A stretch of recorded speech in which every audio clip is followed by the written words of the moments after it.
ఇయాల ఒక్కొక్క సమస్యను పరిష్కరించుకుంటూ హైదరాబాద్లో ట్రాఫిక్ సమస్యను పరిష్కరించుకుంటూ హైదరాబాద్కు వచ్చిన వరదల్ని పరిష్కరించుకుంటూ హైదరాబాద్ కూరుకుపోతున్న బురదలో నుంచి నగరాన్ని కాపాడాలని ఒక మంచి ఆలోచనతోని ముందుకు వస్తే దాని మీద కూడా బురద జల్లుకుంటూ తిరుగుతున్నారు బామర్దులు.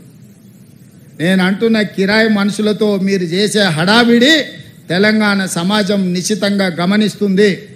ఇవాళ పేదలకు అన్యాయమైందని ఏడుస్తున్నారు కదా. ఈ తెలంగాణ రాష్ట్రాన్ని దోసుకున్న నిధులు మీ పార్టీ ఖాతాలో 1500 కోట్లు ఉన్నాయి. ఒక 500 కోట్లు తీసి ఆ మూసిలో మునిగిపోయిన వాళ్ళకి పంచిపెట్టండి. మీకు అధికారంలోకి రాకంటే ముందు తొడుక్కోవడానికి చెప్పులు కూడా లేవు కదా.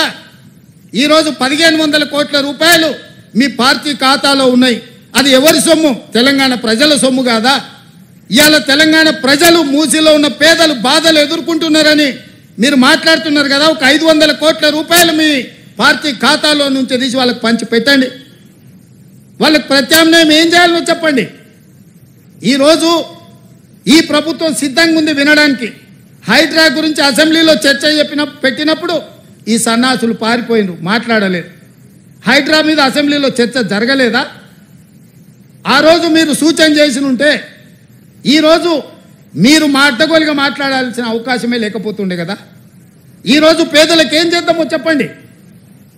మీ తాత సొమ్ము మా తాత సొమ్ము ఇచ్చేది లేదు. ప్రజలు కట్టిన పన్నుల నుంచి పేదలకు ఇవాళ 12,000 మంది బఫర్ జోన్లో లేకపోతే నదీ బెడ్డులో మూసి పరివాహక ప్రాంతంలో ఉంటే 15,000 డబల్ బెడ్రూమ్ ఇండ్లు ఇవాళ మనం కేటాయించడానికి నేను ఆదేశాలు ఇచ్చిన.